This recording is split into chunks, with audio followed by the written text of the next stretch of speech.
Hello dear students, welcome to KIMS paramedical academy Bhatapara. आज के इस वीडियो में हम जानेंगे इंजेक्शन के प्रकार के बारे में कि हम किसी पेशेंट को उसकी बॉडी में कहां पर इंजेक्शन लगा सकते हैं। तो मेरे साथ इस वीडियो को अंत तक जरूर देखिए। तो सबसे पहले है इंजेक्शन के प्रकार, मतलब हम कहां पर किसी पेशेंट को इंजेक्शन लगा सकते हैं। तो सबसे पहले इंट्रावेनस मतलब वेन में लगा सकते हैं, इंट्रामस्कुलर मतलब मसल्स में लगा सकते हैं, सबक्यूटेनस मतलब हमारे स्किन के नीचे जो लेयर रहता है फैटी टिश्यू उसमें लगा सकते हैं, इंट्राडर्मल मतलब हमारे स्किन में लगा सकते हैं, इंट्रा आर्ट्रियल मतलब आर्टरी में लगा सकते हैं, इंट्राकार्डियक मतलब डायरेक्ट हार्ट में लगा सकते हैं, इंट्रा आर्टिकुलर मतलब जो हमारे बोन्स के जॉइंट है उसमें भी हम इंजेक्शन लगा सकते हैं, इंट्रा ऑसियस डायरेक्ट हम जो है बोन में इंजेक्शन लगा सकते हैं, इपिड्यूरल मतलब आपका जो स्पाइनल कॉर्ड है उसमें लगा सकते हैं, इंट्राथिकल मतलब आपका जो सीएसएफ फ्लूइड में हम इंजेक्शन लगा सकते हैं। इन सारे इंजेक्शन को हम पेशेंट के में लगा सकते हैं। आइए अब हम जानते हैं एक एक करके इनका डिटेल्स। तो सबसे पहले है आपका इंट्रावीनस, जिसे हम शॉर्ट फॉर्म में आईवी के नाम से जानते हैं। इंट्रावीनस मतलब आपका आईवी।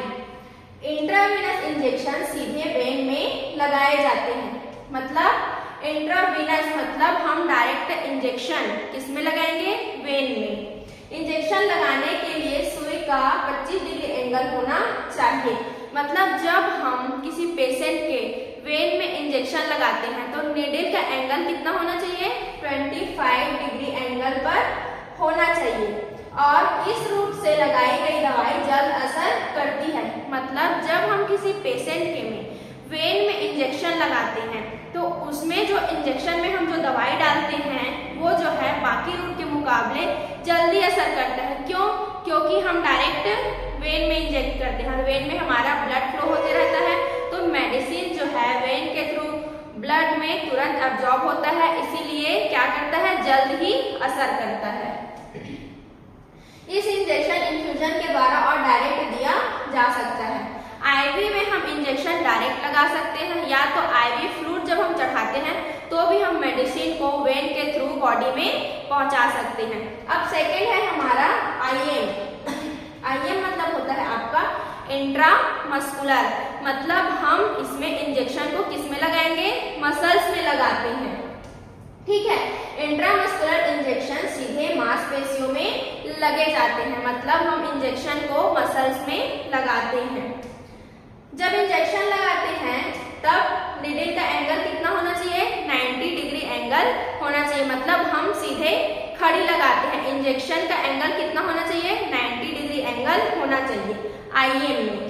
ठीक है, पानी वाला और एक्वा सॉल्यूशन जल्द अवशोषित होता है, मतलब जो लिक्विड है वो क्या होगा, जल्द ही अवशोषित हो जाता है। आईएम में जब हम इंट्रामस्कुलर लगाते हैं इंजेक्शन को तो जो पानी वाला मतलब लिक्विड जो सॉल्यूशन है वो जल्दी एब्जॉर्ब होता है। ठीक है, और लेकिन जो थोड़ा ऑयली होता है वो धीरे धीरे एब्जॉर्ब होता है। ठीक है, उसके बाद थर्ड है हमारा सबक्यूटेनस। क्या है, सबक्यूटेनस। इससे पहले हम जान लेते हैं कि आईएम में हम कहां पर इंजेक्शन लगा सकते हैं।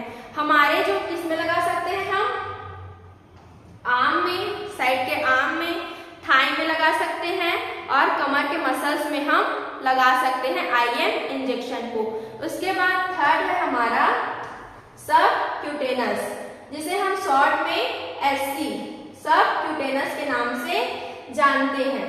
सबक्यूटेनियस इंजेक्शन हम कहां पर लगाते हैं, जो हमारे स्किन है, स्किन के नीचे आपका फैटी लेयर टिश्यू है उसमें हम क्या करते हैं, सबक्यूटेनियस इंजेक्शन को लगाते हैं हमारे स्किन के नीचे वाले हिस्से में।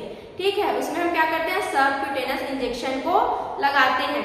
जब हम इंजेक्शन लगाते हैं तो नीडल का एंगल कितना होना चाहिए, 45 डिग्री एंगल पर होना चाहिए, और इसमें जो मेडिसिन है वो बहुत जल्द ही अवशोषित हो जाती है, मतलब जब हम सबक्यूटेनस इंजेक्शन लगाते हैं तो उसमें का मेडिसिन क्या हो जाता है, बहुत जल्द ही एब्जॉर्ब हो जाता है। एग्जाम्पल के लिए इंसुलिन, जो डायबिटिक पेशेंट है उन्हें जो है सबक्यूटेनियस इंजेक्शन लगाया जाता है। जैसे एब्डोमेन में लगा सकते हैं, थाई में लगा सकते हैं, और जो है आर्म के साइड में क्या कर सकते हैं, सबक्यूटेनियस इंजेक्शन को लगा सकते हैं।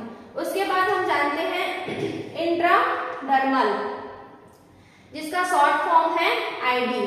ठीक है, इंट्राडर्मल क्या करते हैं, इंट्राडर्मल इंजेक्शन को डायरेक्ट जो है स्किन लेयर पर, मतलब स्किन के ऊपरी हिस्से पर लगाते हैं। स्किन में ही डायरेक्ट हम लोग इंजेक्ट करेंगे। ठीक है, तो इसमें नीडल का एंगल कितना होना चाहिए, 10 to 15 एंगल होना चाहिए।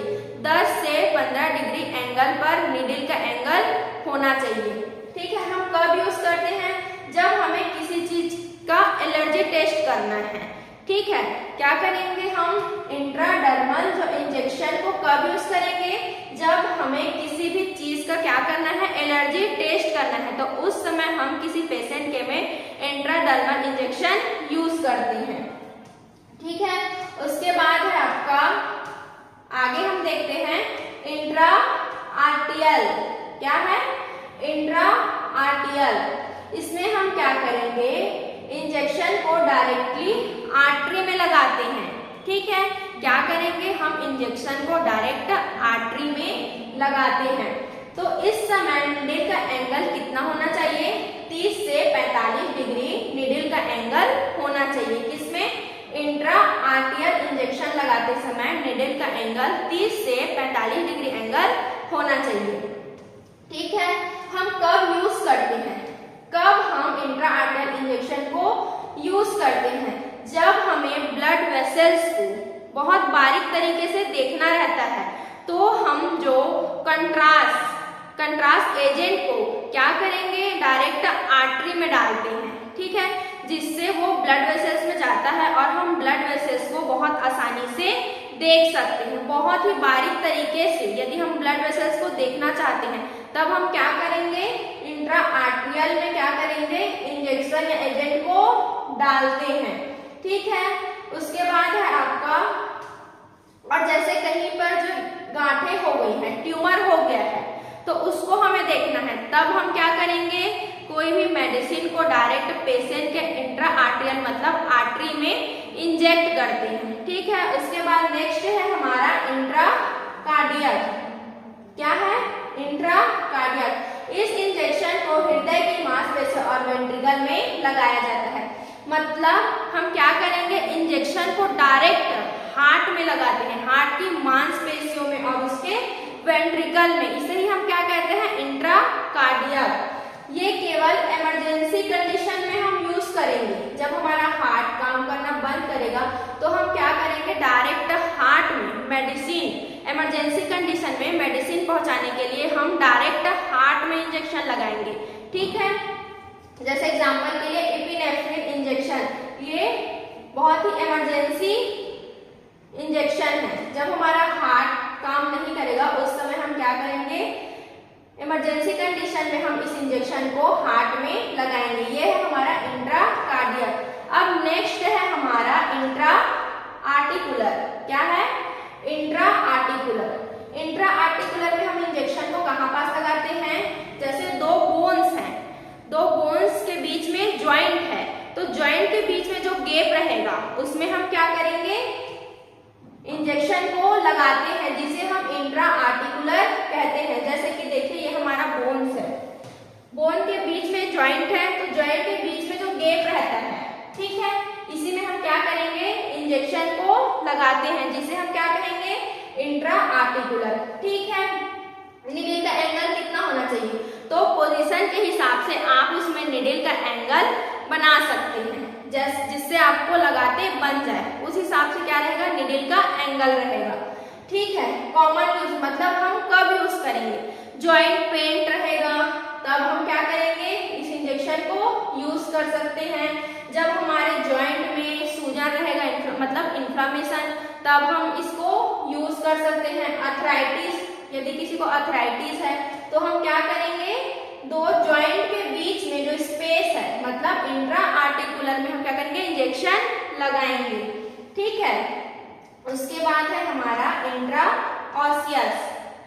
इंट्राऑसियस में हम क्या करते हैं, इंजेक्शन को डायरेक्टली बोन मैरो में, किस में लगाते हैं, इंट्राऑसियस मतलब आपका होता है कि हम इंजेक्शन को डायरेक्ट बोन मैरो में लगाते हैं। ठीक है, निडल का एंगल कितना होना चाहिए, 90 डिग्री, मतलब सीधे खड़ी लगाते हैं, निडल का एंगल 90 डिग्री होना चाहिए। ठीक है, उसके बाद क्या है आपका यूज, हम कब यूज करते हैं, इमरजेंसी में IV access is not available, मतलब जब हमें किसी पेशेंट का वेन नहीं दिखाई देता, वेन नहीं मिल पाता, ठीक है, तब उस कंडीशन में हम क्या करते हैं, डायरेक्ट बोन मैरो में इंजेक्शन लगाते हैं, जिसे हम इंट्राऑसियस कहते हैं। ठीक है, जैसे ट्रामा पेशेंट हो गए और बर्निंग पेशेंट हो गए, जो जल जाए रहते हैं, जले हुए पेशेंट, उनका हमें वेन तो दिखेगा नहीं, तो डायरेक्ट हम क्या करेंगे, उनके बोन मैरो में इंजेक्शन को लगाते हैं। ठीक है, उसके बाद है आपका इपिड्यूरल। इपिड्यूरल मतलब आपका होता है कि जो हमारे मेरुदंड है, स्पाइनल कॉर्ड, ठीक है, स्पाइनल कॉर्ड के बीच में क्या है, स्पेस रहता है, उसमें हम क्या करते हैं, इंजेक्शन को लगाते हैं। उस समय निडल का एंगल कितना होना चाहिए, 90 डिग्री एंगल होना चाहिए। ठीक है, क्यों यूज करते हैं, पेन रिलीफ के लिए, लेबर सर्जरी के लिए। जैसे आपका एनेस्थेटिक मतलब एनेस्थीसिया देना है, तो हम क्या करेंगे, जो हमारे स्पाइनल कॉर्ड है, ठीक है, उसके बीच में क्या रहता है, स्पेस रहता है, तो उसमें हम इंजेक्शन को लगाते हैं, जिसे हम बोलेंगे इपिड्यूरल। और जो है निडल का एंगल कितना होना चाहिए, 90 डिग्री एंगल होना चाहिए। कॉमन यूज मतलब हम कब यूज करते हैं, तो क्या करेंगे, पेन रिलीफ के लिए और लेबर सर्जरी के दौरान करते हैं, एनेस्थीसिया देने के लिए। उसके बाद है आपका इंट्राथिकल। ठीक है, इंट्राथिकल मतलब हम डायरेक्ट इंजेक्शन को CSF सेरेब्रोस्पाइनल फ्लूइड में लगाते हैं। ठीक है, किस में लगाएंगे, सेरेब्रोस्पाइनल फ्लूइड में हम इंजेक्शन को लगाते हैं। निडल का एंगल कितना होना चाहिए, इसमें भी 90 डिग्री निडल का एंगल होना चाहिए। ठीक है, और कब यूज करते हैं, स्पाइनल एनेस्थीसिया। स्पाइनल एनेस्थीसिया जब हमें देना है, तब हम कौन से इंजेक्शन लगाते हैं किसी पेशेंट के में, इंट्राथिकल। तो ये सब है कि हम किसी पेशेंट के में कहां-कहां पर इंजेक्शन को लगा सकते हैं। तो मैंने आपको टोटल बताया कि हम किसी पेशेंट के में टोटल 10 जगह पर क्या कर सकते हैं, इंजेक्शन यूज कर सकते हैं, जिसमें हमने देखा इंट्रावेनस मतलब वेन में, इंट्रामस्कुलर मतलब मसल्स में, सबक्यूटेनस मतलब जो हमारा स्किन है उसके नीचे जो फैटी लेयर है उसमें हम यूज कर सकते हैं, इंट्राडर्मल मतलब डायरेक्ट स्किन में हम यूज कर सकते हैं, इंट्राआर्टियल मतलब डायरेक्ट आर्टरी में हम इंजेक्शन लगाएंगे, इंट्राकार्डियल मतलब हार्ट में हम इंजेक्शन लगाएंगे, इंट्राआर्टिकुलर मतलब जो दो बोन्स ज्वाइंट हैं उसके बीच में जो गैप है वहां पर हम इंजेक्शन लगा सकते हैं, इंट्राऑसियस मतलब डायरेक्ट बोन में, बोन मैरो में हम इंजेक्शन लगा सकते हैं, इपिड्यूरल मतलब जो स्पाइनल कॉर्ड है उसके बीच में जो गैप है स्पेस, वहां पर भी हम इंजेक्शन यूज कर सकते हैं, इंट्राथिकल मतलब CSF फ्लूइड में भी हम क्या कर सकते हैं, इंजेक्शन यूज कर सकते हैं। तो इस वीडियो में हमने टोटल इंजेक्शन के बारे में जाना कि हम कहां-कहां पर लगा सकते हैं। अगर वीडियो आपके लिए नॉलेजेबल है तो मेरे वीडियो को लाइक और सब्सक्राइब करें। Thank you.